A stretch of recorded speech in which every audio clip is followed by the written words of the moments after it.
ಕೆಮ್ಮಿದಾಗ ರಕ್ತ ಬರೋದು, ತಲೆನೋವು, ಮೈಕೈ ನೋವು ಅದು ಕೂಡ ಜಾಸ್ತಿ ಆಗಿದೆ ಸರ್. ಈ ಸೀಸನಲ್ಲಿ viral infection, viral lung infection, respiratory tract infection ಮತ್ತು ಡೆಂಗು ಎರಡೂ ಹೆಚ್ಚಾಗಿದೆ ಸರ್. ಸೊ ಡೆಂಗು ಬರೋರು ಏನು ಸಿಂಪ್ಟಮ್ಸ್ ಇರುತ್ತೆ ಅಂದರೆ ಲಕ್ಷಣಗಳೇನಿರುತ್ತೆ, ಜ್ವರ ಬರೋದು, ಮೈಕೈ ನೋವು ಬರೋದು, ಜ್ವರ ಕಮ್ಮಿನೇ ಆಗೋದಿಲ್ಲ ಆ್ಯಂಟಿಬಯೋಟಿಕ್ ತೊಗೊಂಡ್ರು, ಅದು ಡೆಂಗು ಇರುತ್ತೆ. ಮನೇಲಿ ಯಾರಿಗೆ ಜ್ವರ ಕಮ್ಮಿ ಆಗಲಿಲ್ಲ 3-4 ದಿನ ಆದರೂ ಪ್ಯಾರಾಸಿಟಮಾಲ್ ತೊಗೊಂಡು ಕಮ್ಮಿ ಆಗಲಿಲ್ಲ ಅಂದರೆ ದಯವಿಟ್ಟು ಒಂದು CBC ಮಾಡಿಸಿ ಫಿಸಿಷಿಯನ್ನ ಭೇಟಿ ಮಾಡೋದು ಒಳ್ಳೆಯದು.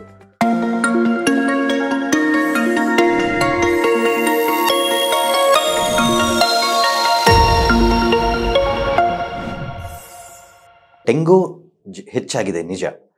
ಈ ಸೀಸನ್ನ ನಮ್ಮ ವೈರಸ್ಗಳು ಸೀಸನಲ್ ಫ್ಲೂ ಅಂತ ಕರಿತೀವಿ.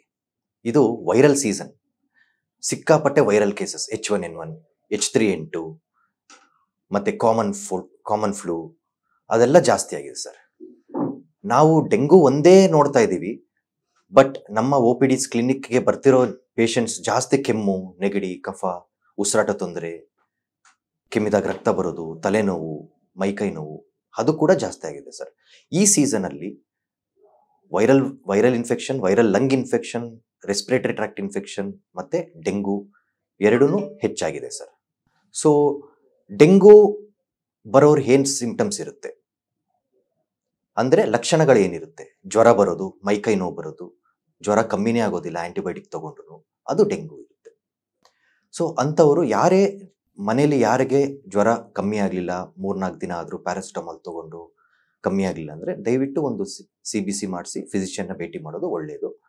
ಸೊ ಅಲ್ಲಿ ನಾವು ಪ್ಲೇಟ್ಲೆಟ್ ಕೌಂಟ್, ಬಿಳಿ ರಕ್ತ ಕಣನ ಮಾನಿಟರ್ ಮಾಡಿಕೊಂಡು ಡೆಂಗೂಗೆ ಪ್ಲೇಟ್ಲೆಟ್ ಟ್ರಾನ್ಸ್ಫ್ಯೂಷನ್ ಅದು ತುಂಬ ಕಮ್ಮಿ ಆದಾಗ ಕೊಡ್ತೀವಿ. ಅದರ್ವೈಸ್ ಬರೀ ಫ್ಲೂಯಿಡ್ ಥೆರಪಿ ಅಥವಾ ಚೆನ್ನಾಗಿ ಬೆಡ್ ರೆಸ್ಟ್ ಮಾಡೋದು ಅದಷ್ಟೇ ಟ್ರೀಟ್ಮೆಂಟ್ ಡೆಂಗೂಗೆ, ಬೇರೆ ಏನೂ ಟ್ರೀಟ್ಮೆಂಟ್ ಇರೋದಿಲ್ಲ. ಸೊ ಹೇಗೆ ಪ್ರಿವೆಂಟ್ ಮಾಡೋದು ಡೆಂಗೂನ? ಆದಷ್ಟು ಔಟ್ಡೋರ್ ಆಕ್ಟಿವಿಟೀಸ್ ಅಂದರೆ ಹೊರಗಡೆ ಹೋಗೋದು ಸಂಜೆ ಮೇಲೆ ಅಥವಾ ಮುಂಜಾನೆ ಕಮ್ಮಿ ಮಾಡಿ, ಆವಾಗ ಸೊಳ್ಳೆಗಳು ಜಾಸ್ತಿ ಇರುತ್ತೆ. ಸೊಳ್ಳೆ ಪರ್ದ ಮಾಡೋದು, ಮತ್ತು ಮಸ್ಕಿಟೋ ನೆಟ್ಸ್ ಬೆಡ್ ಮೇಲೆ ಹಾಕೋದು, ಮಸ್ಕಿಟೋ ರಿಪಲೆಂಟ್ಸ್ ಅಂತ ಬರುತ್ತೆ ಮೈಗೆ ಹಾಕೊಳ್ಳೋದು, ಮತ್ತು ಮೈ ತುಂಬ ಕವರ್ ಆಗುವಂಥ ಬಟ್ಟೆಗಳು ಹಾಕೋದು, ಅದು ತುಂಬ ಎಫೆಕ್ಟಿವ್ ಇರುತ್ತೆ. ಸೊ ಇದು ಡೆಂಗು ಒಂದು ಕಡೆ. ಇನ್ನೊಂದು ಕಡೆ ಬಂದಾಗ ಶ್ವಾಸಕೋಶಕ್ಕೆ ಏನೇನಾಗ್ತಾ ಇದೆ ಈ ಬ್ಯಾಡ್ ವೆದರಿಂದ. ಸೊ ಕೋಲ್ಡ್ ಮತ್ತು ರೈನಿ ಸೀಸನ್ ಬಂದಾಗ ಏನಾಗುತ್ತೆ, ಮರಗಿಡಗಳಲ್ಲಿ ಪಾಲನ್ ಅಂತ ಇರುತ್ತೆ, ಸಣ್ಣ ಸಣ್ಣ ಬೀಜ ಇರುತ್ತೆ, ಅದು ರಿಲೀಸ್ ಆಗಿ ಅಸ್ತಮಾ ಇರೋರಿಗೆ ಅಸ್ತಮಾ ಜಾಸ್ತಿ ಆಗುತ್ತೆ. ವೀಸಿಂಗ್ ಅಂತೀವಲ್ಲ, ಉಬ್ಸ, ಅದು ಜಾಸ್ತಿ ಆಗುತ್ತೆ. ಗುಯ್ ಶಬ್ದ ಬರೋದು, ಕೆಮ್ಮು, ಸಿಕ್ಕಾಪಟ್ಟೆ ಕೆಮ್ಮು, ಕಫ, ಏನೇ ಮೆಡಿಸಿನ್ ತೊಗೊಂಡ್ರು ಕಮ್ಮಿ ಆಗೋದೇ ಇಲ್ಲ. ಯೂಶಲಿ ನನ್ನ ಹತ್ರ ಬರೋ ಪೇಷಂಟ್ಸು ಒಂದು 3-4 ಬಾಟ್ಲು ಕಾಫ್ ಸಿರಪ್ಪು, ಬೇರೆ ಬೇರೆ company cough syrup, colour cough syrup ಮತ್ತು ಆ್ಯಂಟಿಬಯೋಟಿಕ್ಸ್ ತೊಗೊಂಡು ಬರ್ತಾರೆ. ಇದು ಯಾವುದೂ ಉಪಯೋಗ ಆಗೋದಿಲ್ಲ. ಸೊ ಇದಕ್ಕೆ ಮೇನ್ ಆಗಿ ಬೇಕಾಗಿರೋದು ಇನ್ಹೇಲರ್ ಅಥವಾ ನೆಬುಲೈಸೇಷನ್ ಅಂತ ಹೇಳ್ತೀವಿ.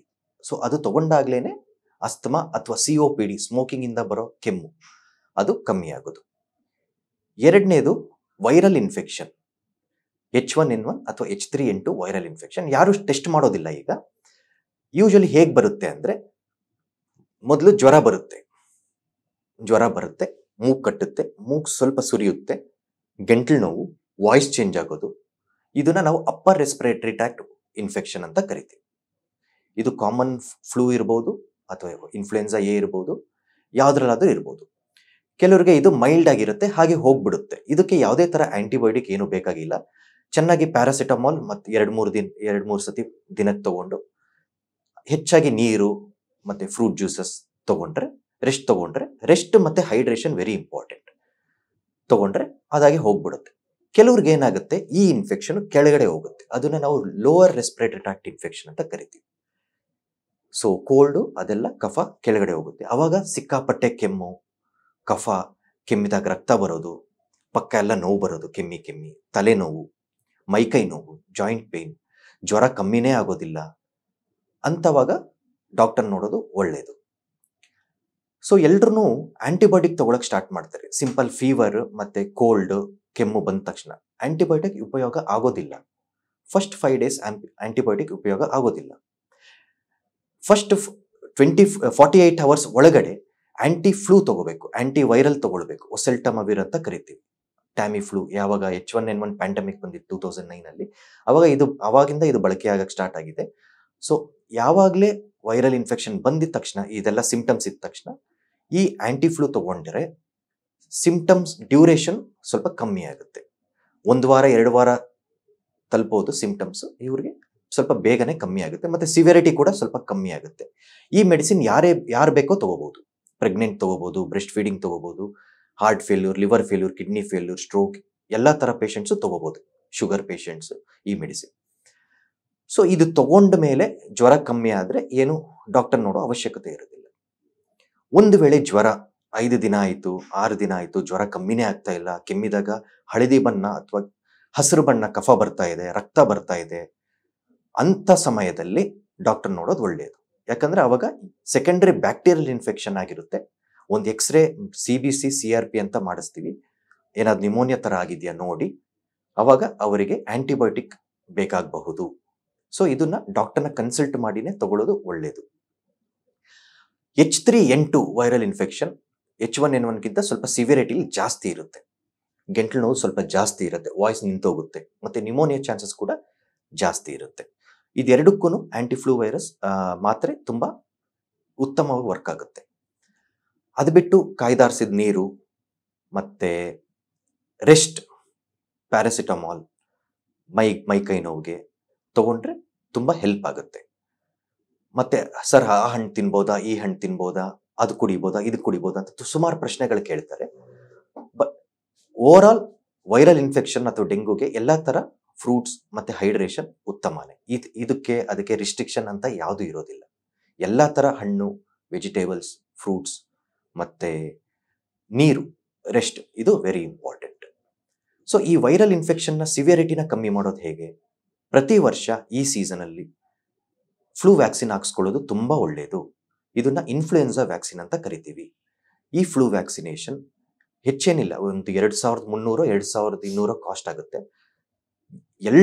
USA UKಲಿ ಎಲ್ರಿಗೂ ಕೊಡ್ತಾರೆ. ಹುಟ್ಟೋ ಮಕ್ಕಳಿಂದ 6 ತಿಂಗಳು ಮಕ್ಕಳಿಂದ 100 ವರ್ಷದ ತನಕ ಕೊಡ್ತಾರೆ ಪ್ರತಿ ವರ್ಷ. ಅವ್ರು ಕೇಳೋದೇ ಇಲ್ಲ. ನಮ್ಮ ಇಂಡಿಯಾದಲ್ಲಿ ಆ ಥರ ಇಲ್ಲ. ಎಷ್ಟೋ ಜನಕ್ಕೆ ಇದ್ರ ಬಗ್ಗೆ ಅವೇರ್ನೆಸ್ಸೇ ಇಲ್ಲ.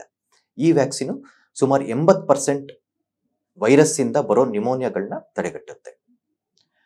ಸೊ ರೀಸೆಂಟಾಗಿ ಒಂದು ಪೇಷಂಟ್ ಡಿಸ್ಚಾರ್ಜ್ ಮಾಡಿ ಬರೀ 27 ವರ್ಷ, H1N1 ನಿಮೋನಿಯಾ, 1 ತಿಂಗಳು ವೆಂಟಿಲೇಟರಲ್ಲಿದ್ದರು. ಪ್ರಾಯಶಃ ಅವರು ಈ ವ್ಯಾಕ್ಸಿನ್ ತೊಗೊಂಡಿದ್ರೆ ಅದು ಯಾವುದು ಬರ್ತಿರ್ಲಿಲ್ವೋ ಏನೋ. ಬಟ್ ಯಾರ್ಯಾರು ಶುಗರ್ ಇರುತ್ತೆ, BP ಇರುತ್ತೆ, ಬ್ಲಡ್ ಪ್ರೆಷರ್ ಇರುತ್ತೆ, ಮತ್ತೆ ಸ್ಟ್ರೋಕ್ ಆಗಿರುತ್ತೆ, ಕ್ಯಾನ್ಸರ್ ಇರುತ್ತೆ, ಟ್ರಾನ್ಸ್ಪ್ಲಾಂಟ್ ಆಗಿರುತ್ತೆ, ಕಿಡ್ನಿ ಪ್ರಾಬ್ಲಮ್ ಇರುತ್ತೆ, ಲಿವರ್ ಪ್ರಾಬ್ಲಮ್ ಇರುತ್ತೆ, ಅವರು ಡೆಫಿನೆಟ್ಲಿ ತಗೊಳ್ಳೇಬೇಕು, ಇನ್ಕ್ಲೂಡಿಂಗ್ ಪ್ರೆಗ್ನೆಂಟ್. ಯೂಶಲಿ ಪ್ರೆಗ್ನೆನ್ಸಿಲಿ 3rd ಮಂತ್ ಆದಮೇಲೆ ಈ vaccine very important. Flu vaccine severity ಕಮ್ಮಿ ಮಾಡುತ್ತೆ. ಅನುಕ್ಷಣದ ಸುದ್ದಿಗಳಿಗಾಗಿ Vistara news YouTube channel subscribe ಮಾಡಿ. ಹೊಸ ಸುದ್ದಿಗಳ ನೋಟಿಫಿಕೇಶನ್ಗಾಗಿ ಬೆಲ್ ಐಕಾನ್ ಕ್ಲಿಕ್ ಮಾಡಿ. ಲೇಟೆಸ್ಟ್ ಅಪ್ಡೇಟ್ಸ್ಗಾಗಿ www.vistaranews.com ವೆಬ್ಸೈಟ್ಗೆ ವಿಸಿಟ್ ಮಾಡಿ. ಅಂಗೈಯಲ್ಲೇ ಜಗತ್ತಿನ ಸುದ್ದಿ ತಿಳಿಯಲು Vistara news Kannada app download ಮಾಡಿ.